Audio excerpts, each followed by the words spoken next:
Transgender 101 here. My first question is, what does this term transgender refer to? What is transgender? Oh, go ahead. No, you wrote go the ahead. First No, book. go ahead. Inspired by you. Oh, God.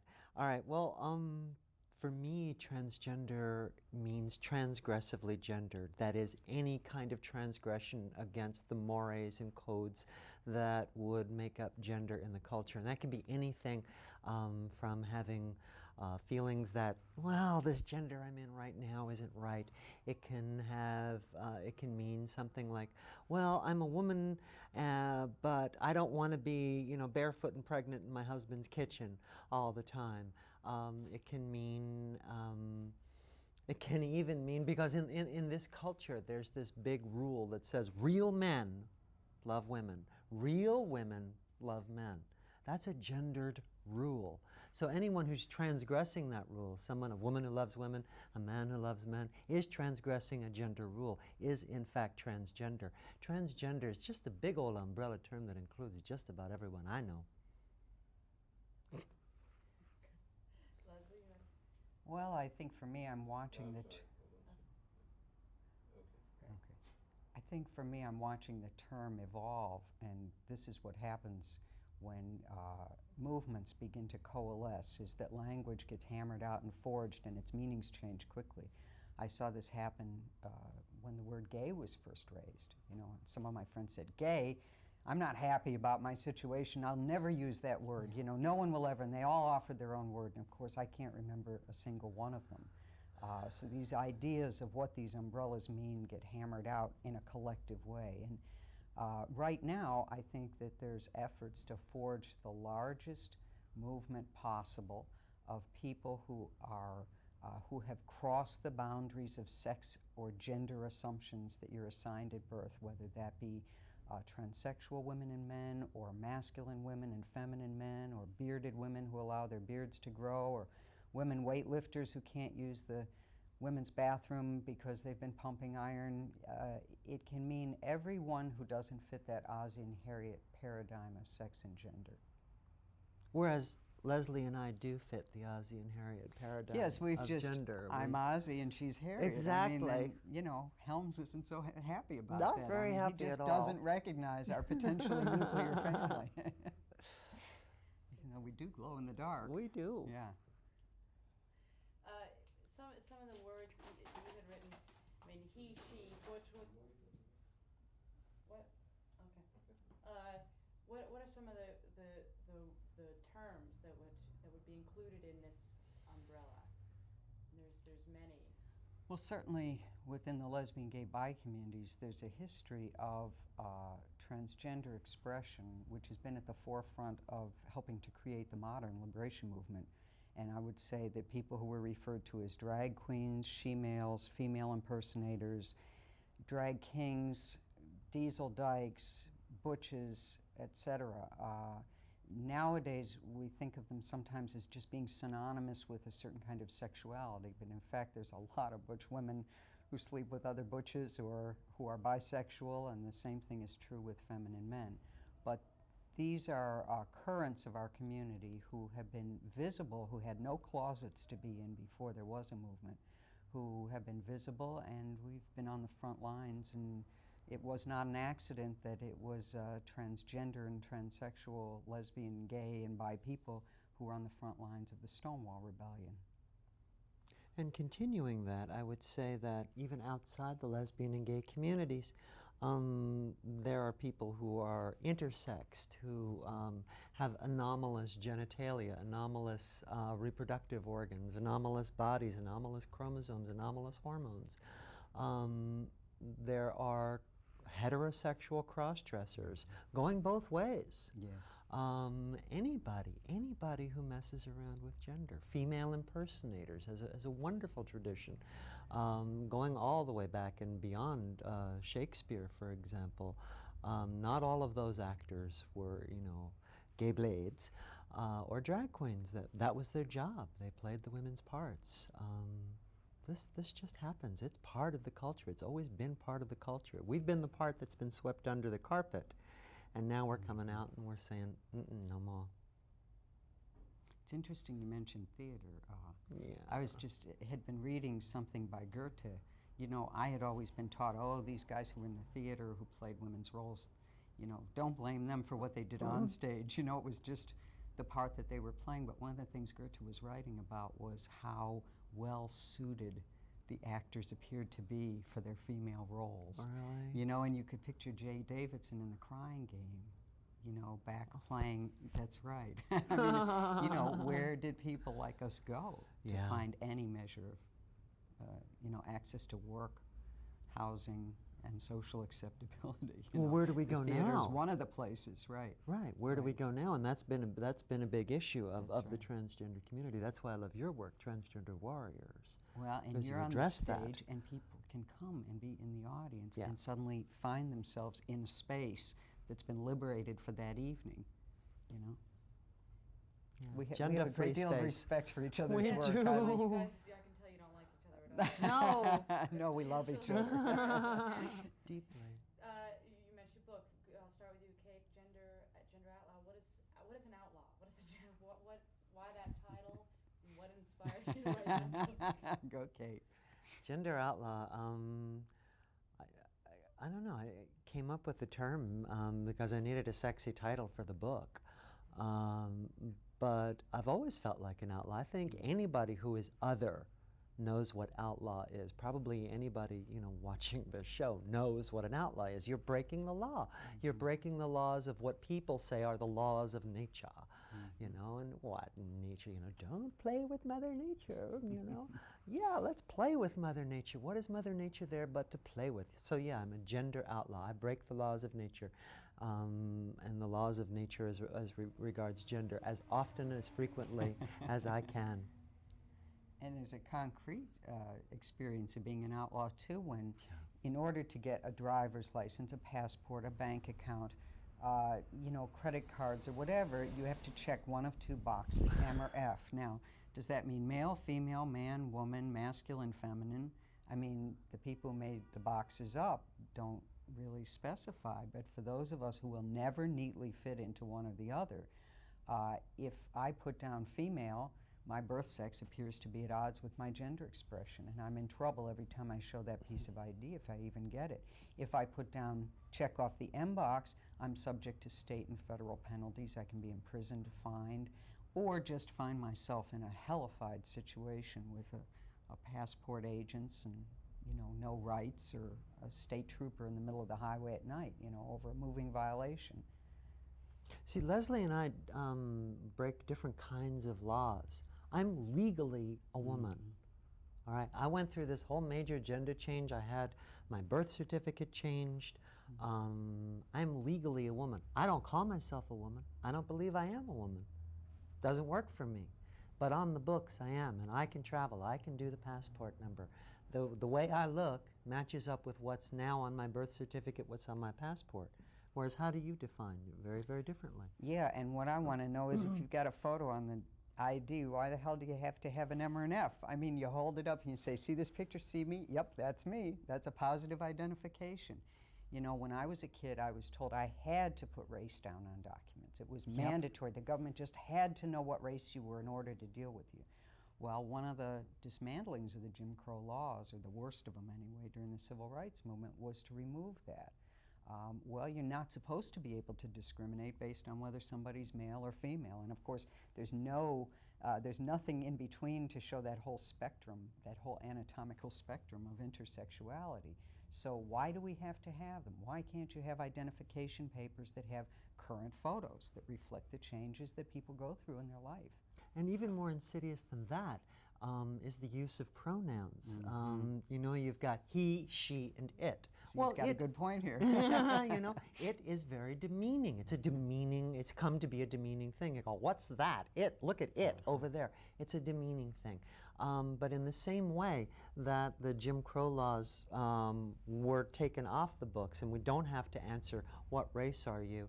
Well, when the women's movement in the 60s came along and said, no, we don't want to be Miss or Mrs., we're going to define ourselves as Ms., which means, no, you don't know what my relationship is to some man, if I have any. That's right. You don't need to know, and I don't need to tell you, and it doesn't need to be part of my identification.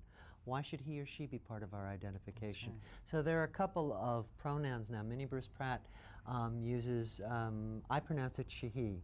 Oh, we pronounce it C. See? Yeah. Oh, that's beautiful. That's so pretty. I like that better. S/HE.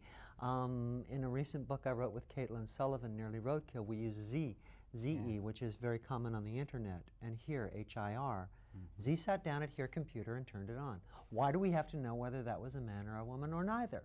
And how many assumptions you bring to it the minute you hear he sat down to his computer. Oh, he's doing real work. Yeah. Or she sat down to her computer. She must be keeping a computer diary, or Right, or, I or mean, helping her kids do paint yes, by numbers or right. something. When really, if what you know is that this human being sat down to work, you think, well, what was that person creating? Yeah. You know, who is that person? Mm-hmm.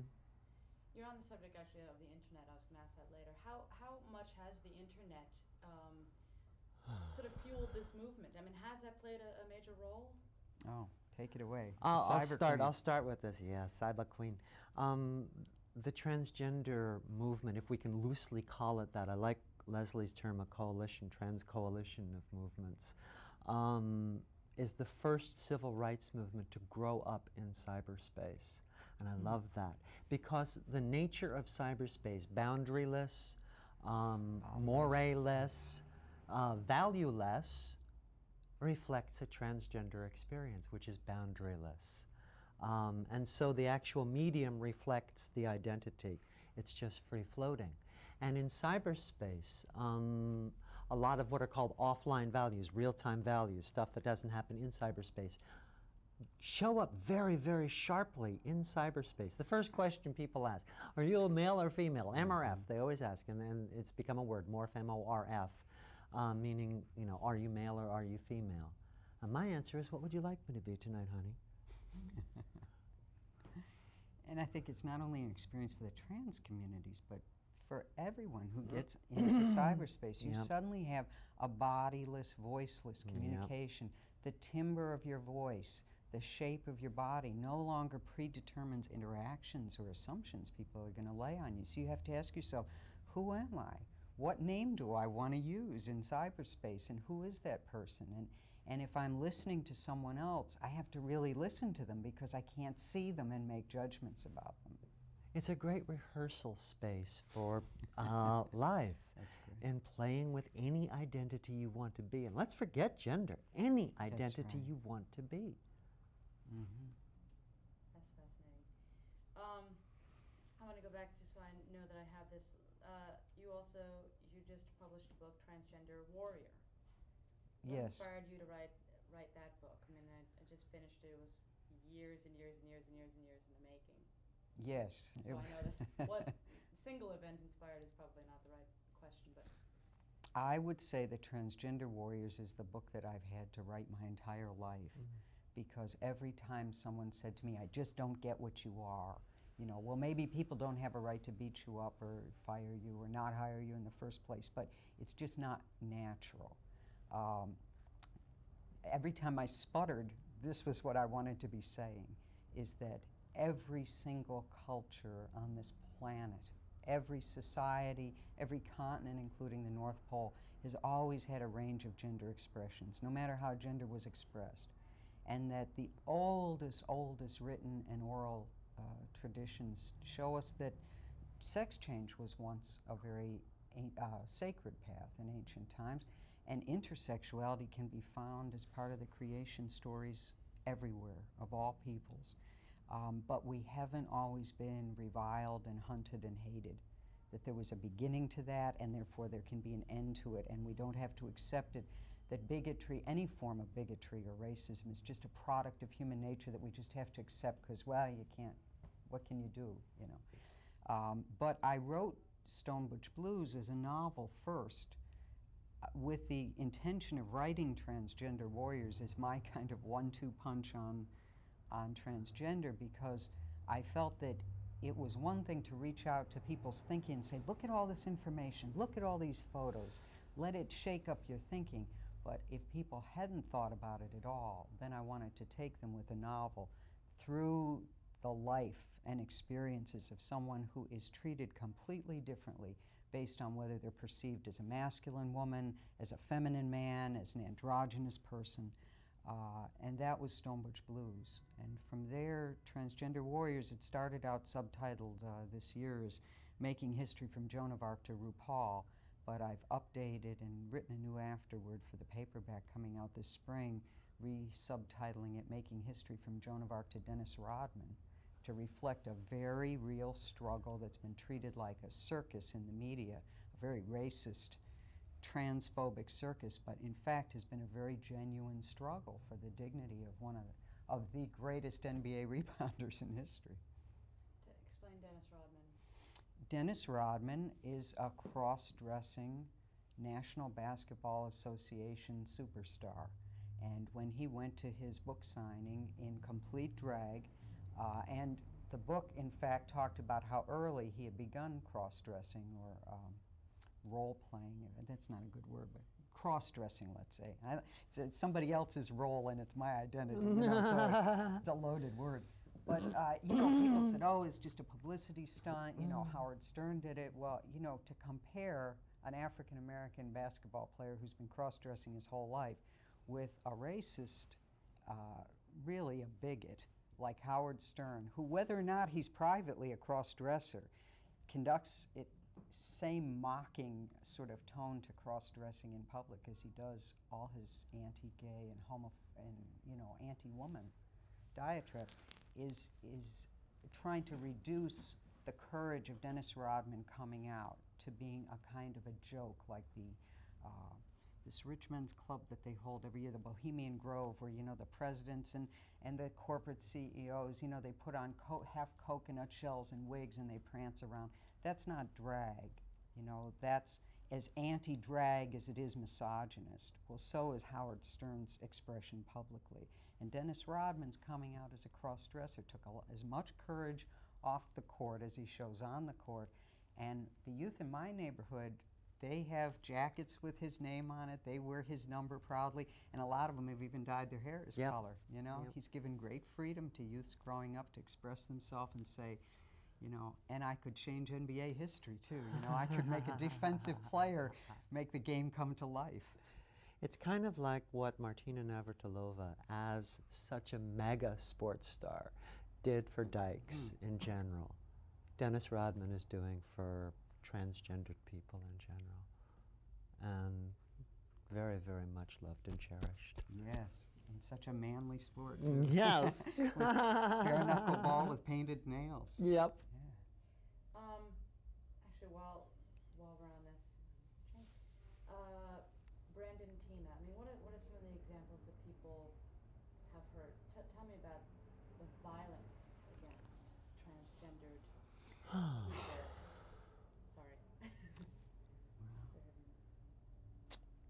Brandon Tina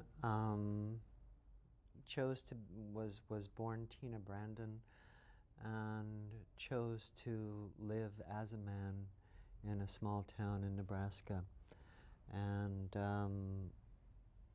moved to this small town as a man, lived as a man, was for all intents and purposes, male. This guy, Brandon Tina, was discovered by a few people to have what are traditionally known as female genitalia, and was summarily raped. He went to report this to the police, who laughed at him and said, "You're kidding, get out of here." He went to report this despite warnings from his rapists that if he did, they would kill him. So it took a lot of courage on his part. After his rapists found out that he had reported them, they went back 3 days later, during which 3 days the local police did nothing to protect him, to stake out the area, to question the rapists, nothing, in 3 days. And they cold-bloodedly raped him, his girlfriend, murdered the two of them, and a house guest that they had. Look, you know, we can talk about the violence and we can say poor us. It happens to anybody who's other. It happens to most gay men, most lesbians, once people find out. So I choose not to dwell on that. I think we need to keep it up there along with the same kind of violence that's perpetrated in the name of homophobia, racism, ageism, you name it. I mean, you get picked on if you're not straight, white, heterosexual, fundamentalist, Christian, conservative person with a penis. You know, you get picked on, and you get picked on to lots of women, for goodness sake. Over 50% of the world's population get picked on more than anybody else. And I'm saying picked on, I don't mean to be demeaning. I mean, it's brutal, it's violent. That's what we share. That's where we're trying to say, look, same thing's happening. Don't you recognize it? Don't you recognize it? Please. Yeah, Oh, hold that.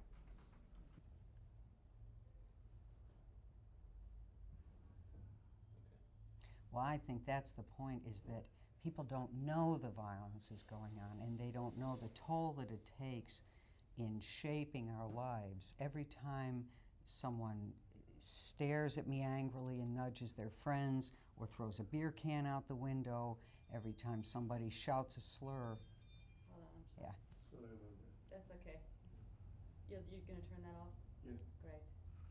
Are you still rolling? Okay, sorry. Should I pick up from Anytime. there? Yeah, why don't you still pick up from the Yeah, beginning? is that that's the point, is that people don't know that this violence is taking place.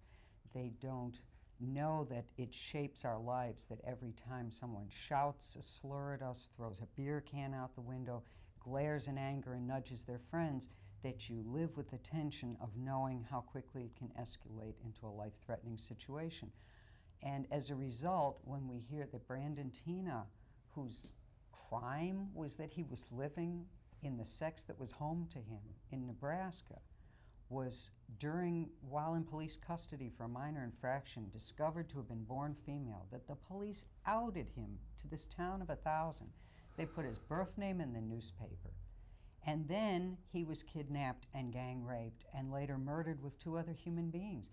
And we've got to be able to organize and ask, what was the role of instigating the violence against him in the first place? Wouldn't he be alive and well today if the police hadn't outed him? What was the crime?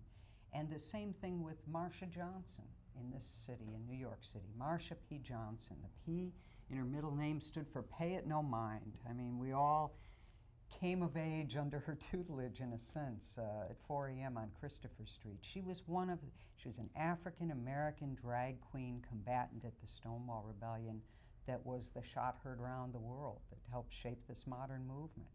And when her body was found floating in the Hudson River just a week or so after Pride, the police conducted an investigation that consisted of 2 phone calls, and they said, oh, she killed herself. Well, we know about these 2 human beings and how valuable their lives are that were lost because there was organizing around it, because the women's movement, the lesbian, gay, bi communities, the trans communities were angry. They put up posters, they wrote articles, they wrote letters. And when we can say this violence is taking place and show that it's something that has to be fought right along with the kind of racist and sexist violence that's taking place on the streets, then we can do something about stopping it and call for allies. Say, look, I'll be on the front lines with you when it's violence that's being directed at you. Now our lives are on the line. Will you come and stand with us? I would want to just say one more thing on that, and that's when the Sheriff's Department outed Brandon. I mean, I wouldn't say that the outing itself, or that act of, hey, look at this is a woman, or whatever they wanted to call him, isn't the bottom line. What we have to look at is, so what? So what that this person has different genitalia? Why isn't the world up to a point where it can say, oh, cool, what's your big deal, Sheriff? Get a life.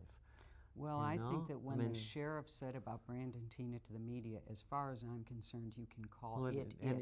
Yeah. In a town of 1,000, and you out somebody, and we don't even know what the role might have been further of the police in that community in terms of whipping up or denying protection for Brandon Teena, coming out after the murder a week later and saying, we don't know of any motive for this crime.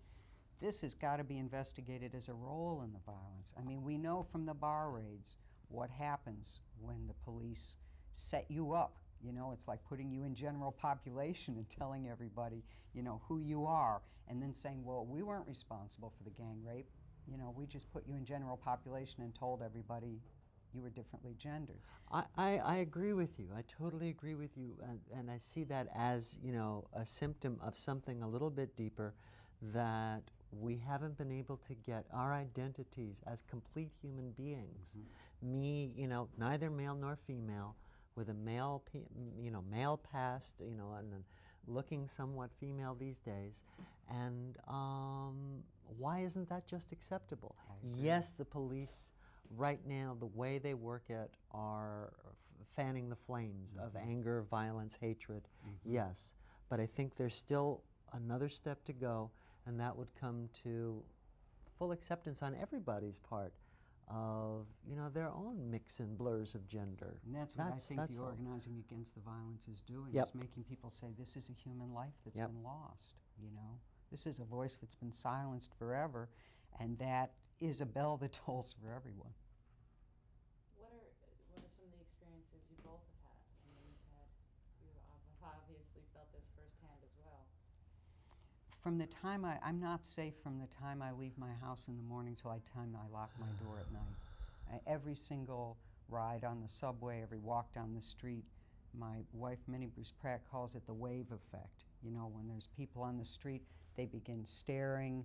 They won't stop staring until we register their rage. It continues down to the next group of people who begin the staring, and it begins to escalate at certain points. It percolates during the day, and sometimes it breaks out into fights or worse. But it's constant. It's omnipresent. There's not a single place that I go to that feels like liberated turf, except my own home, practically. I've been held at knife point a couple of times. And there are some days when I just don't even want to walk out of the house. Some days when it's just easier to sit in your pajamas and do the work, do the writing in the house. Fortunately, through the work of a lot of activists, Transsexual Menace, to mention one, the embracing of the transgender community to degree by small degree by the larger and earlier and more rooted lesbian and gay communities is helping. It's helping a great deal. But you just don't want to be a freak, do you? And that's what happens. So finally, I've just said, you know, the hell with it. I'm dressing wild, and I'm 6 foot tall, and I'm strutting. And sometimes that just takes so much energy. Quentin Crisp told me in the 20s or the 30s, he was walking down Piccadilly, and somebody comes up nose to nose and says, "Just who do you think you are?" And Quentin says, "Oh, do you have to be someone to walk on Piccadilly?" You know? That's really the feeling, is that who do you think you are being in this world? Yeah. You know? And we have to say every minute of every day, we have a right to be in this world. We have a right to live. Can I add one more thing on this? Oh, please. You know, like, I just want to say, again, it's not simply transsexuals, drag queens, drag kings, masculine women or feminine men who get this kind of treatment. If anyone perceives you as other in any way, you're going to get that hatred. I mean, again, I just want to make it very, very clear that I don't think that, oh, poor put upon me because I'm changing my gender, that, you have to feel sorry for me. It's anybody. And I think we have to look at what's holding that white, middle-class, heterosexual, conservative Christian, people with penis thing up at the top of this ladder that we're going to call gender. And what's making us all other? That's what I think we need to start questioning.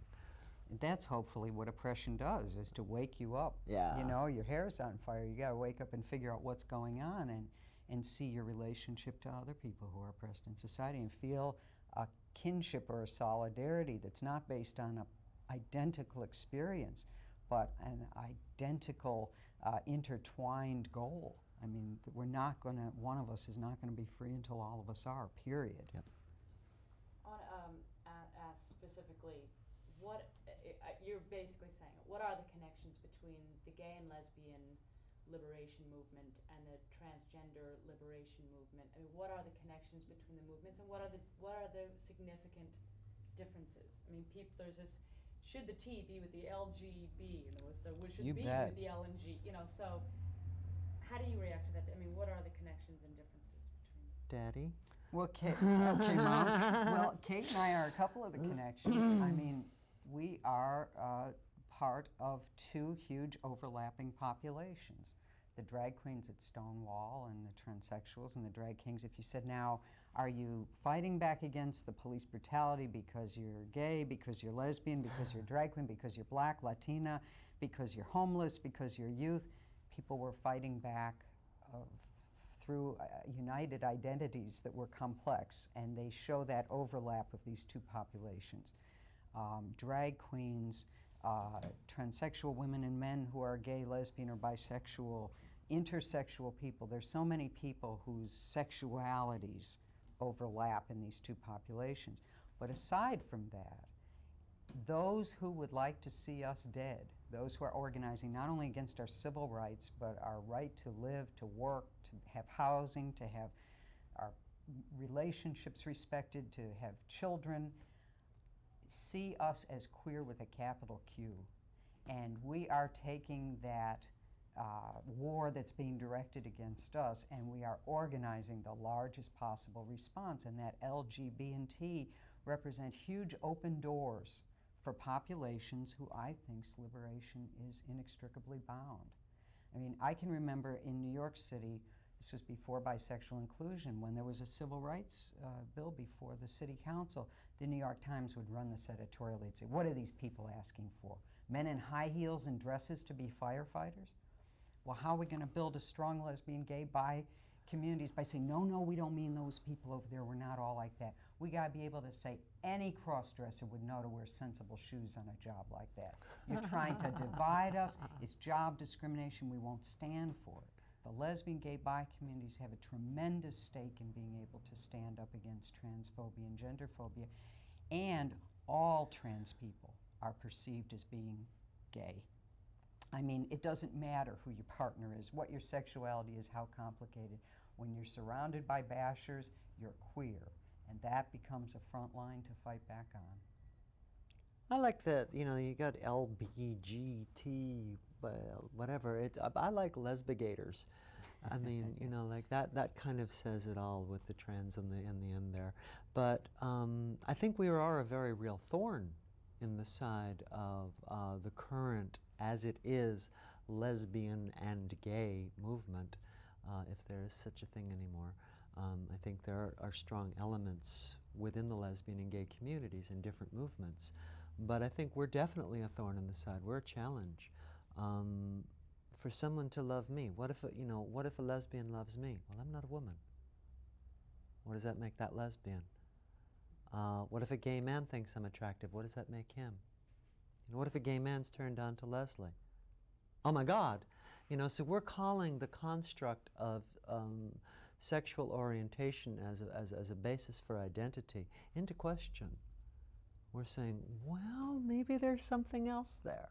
You know, maybe, oh my gosh, maybe, God forbid, the bisexuals had it right. You know, maybe gender's got nothing to do with attraction. Well, what does that mean for lesbians? What does that mean for gay men? And I'm not saying there aren't such thing as men, and I'm not saying there aren't such thing as women.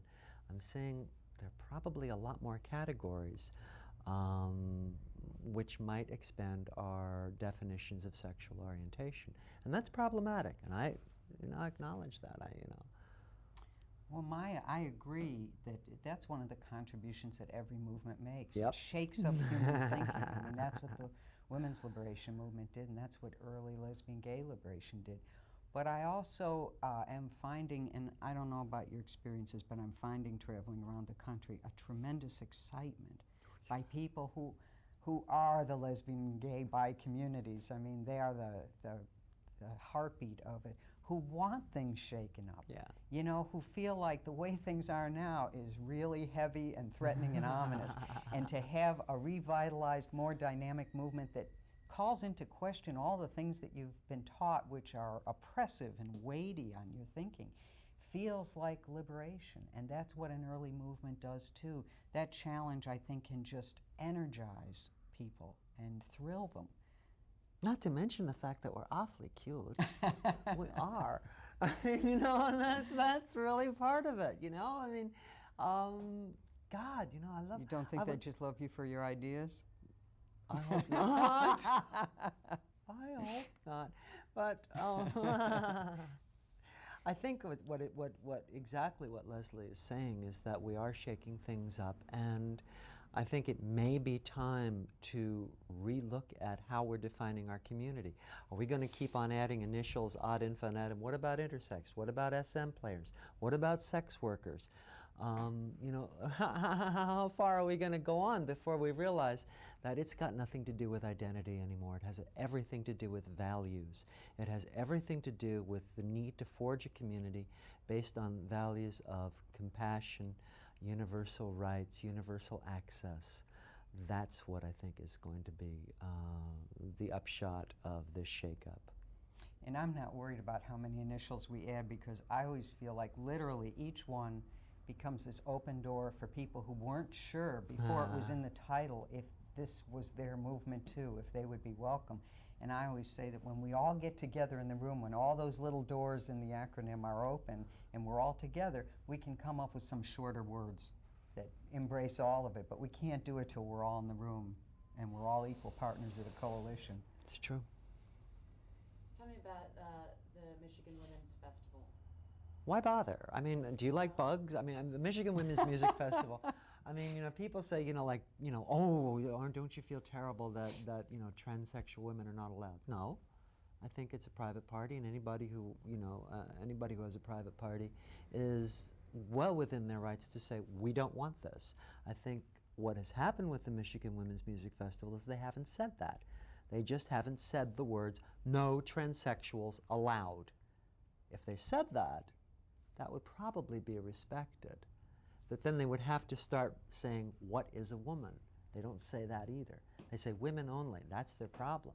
Well, who's a woman? What's a woman? That question's been asked for tens of thousands of years without any success. You know, am I a woman? I don't think so. Is Leslie a woman? Yeah, maybe.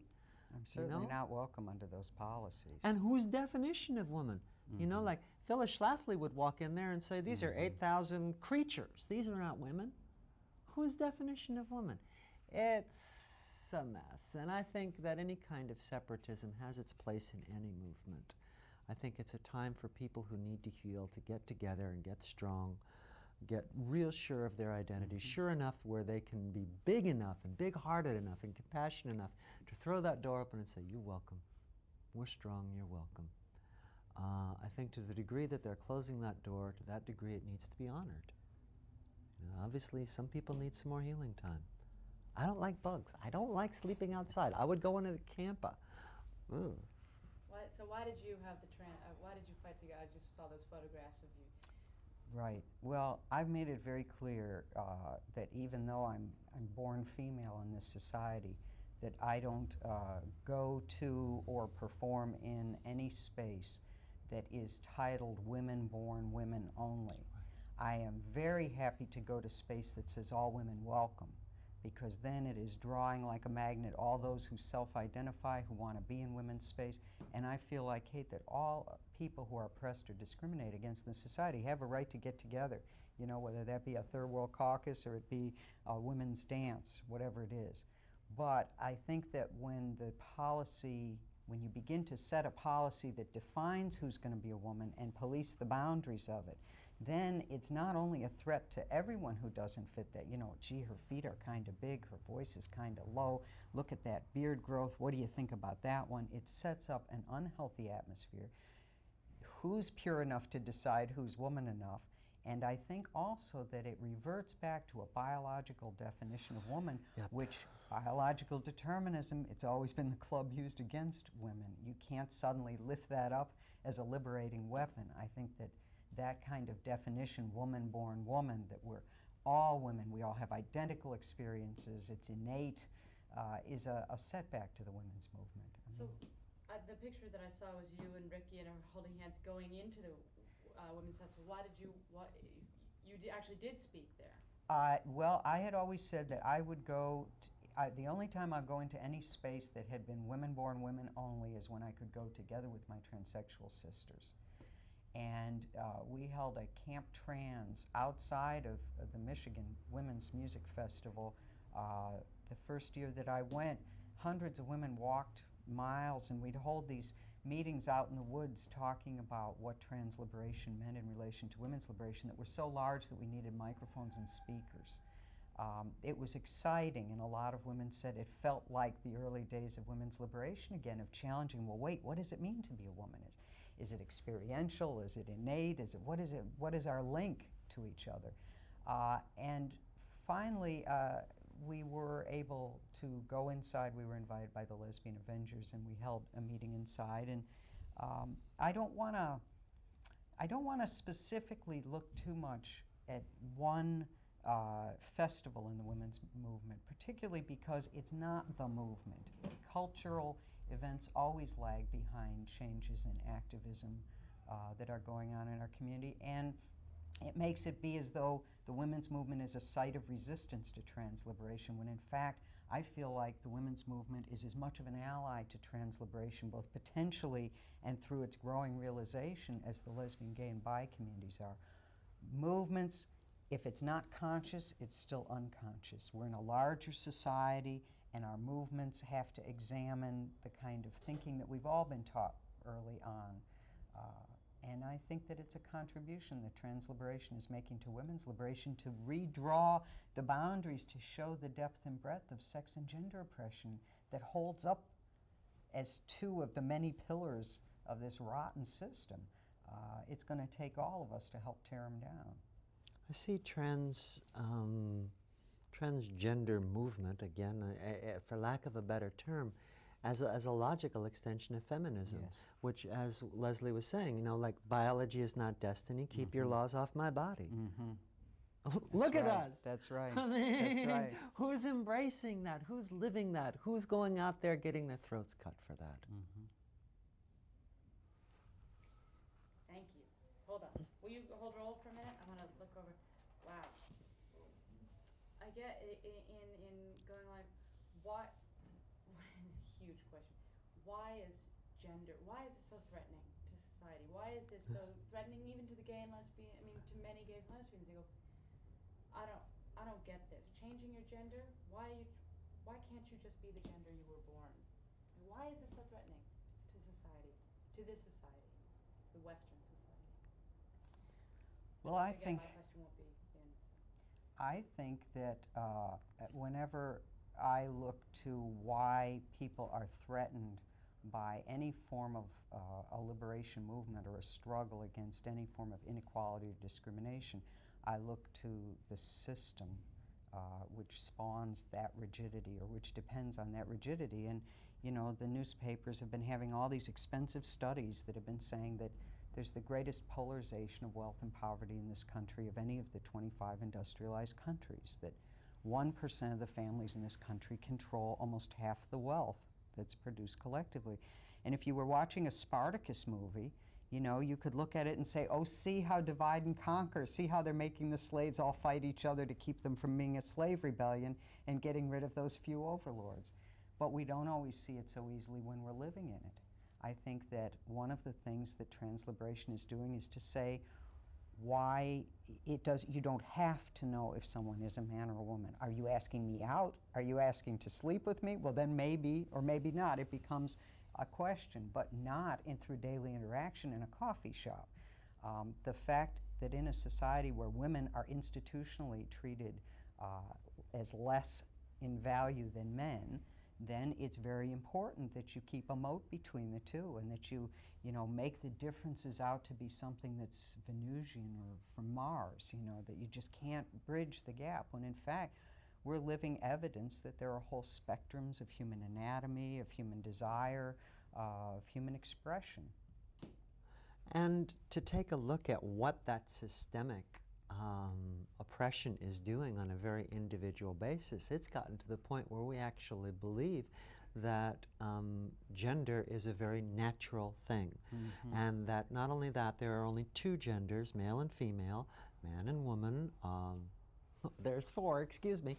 But that there are only two genders, men and women, boys and girls.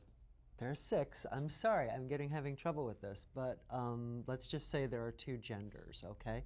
That's very, very natural. What else in nature is two and two only and bipolar opposites of that? How can we say that's natural? Yet, the systemic oppression that Leslie's talking about, which does allow a very few to remain in power, is making us believe that gender is an essential part of our identity.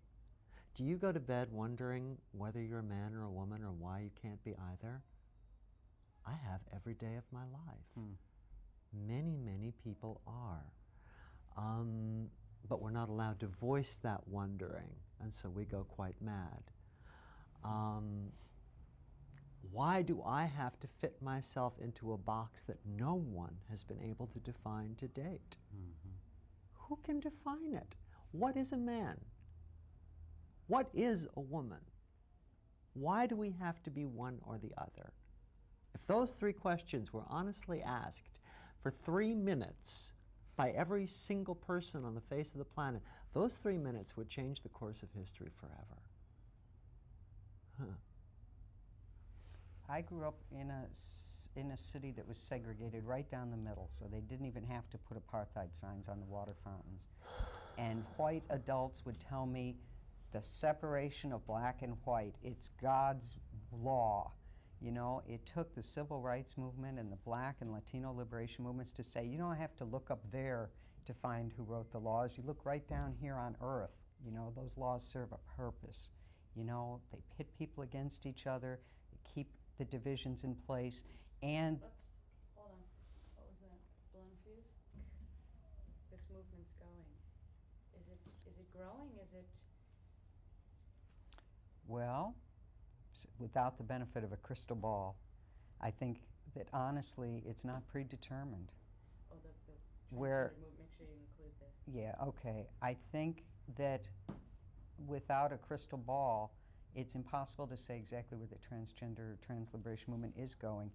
Movements are predetermined in their course. There are many different currents, some of who want a movement to be as large and as diverse and as activist as possible.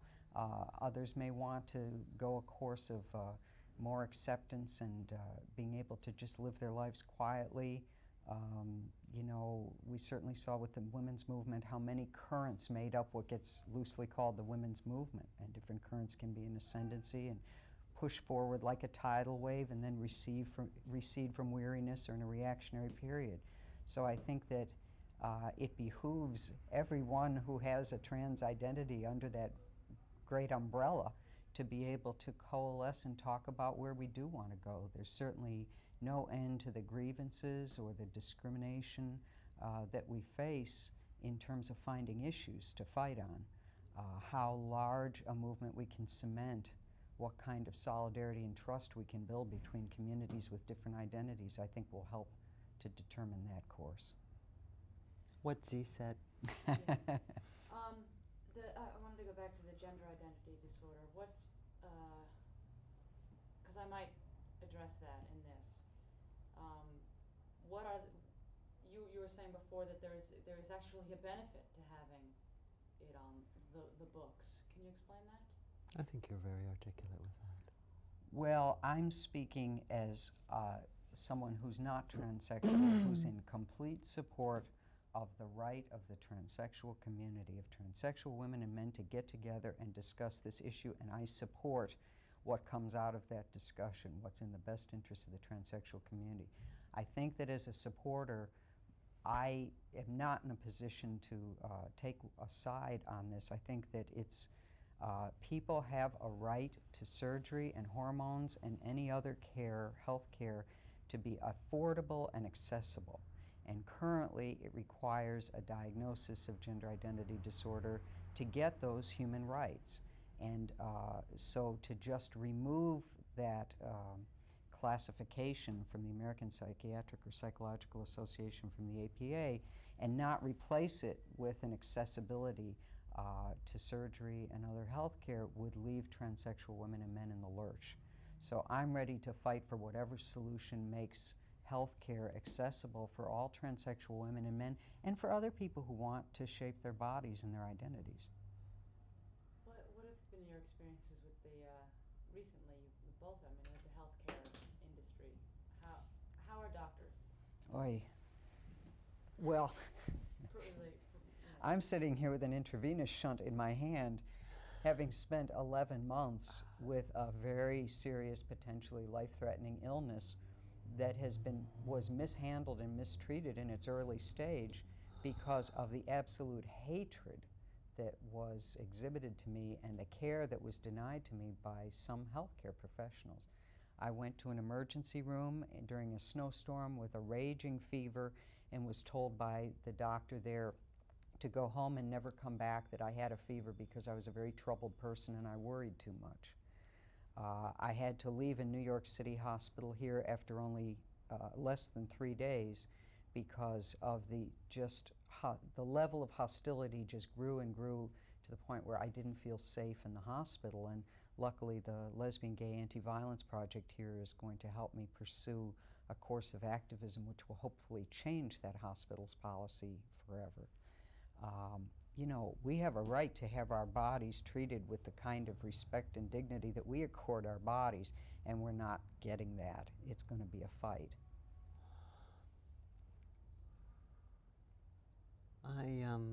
I was a good little girl. I followed all the right procedures. You know, I went through therapy. I had a second opinion. I had an endocrinologist, and I was working at IBM at the time. I had some money to do that. I had some insurance at the time, but my insurance at the time didn't cover this whole genital conversion surgery that I went through.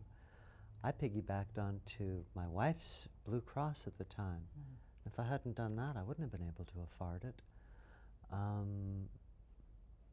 So in a sense, I'm also not in a position to say. I was able to, you know, kind of wrangle the system to make it happen.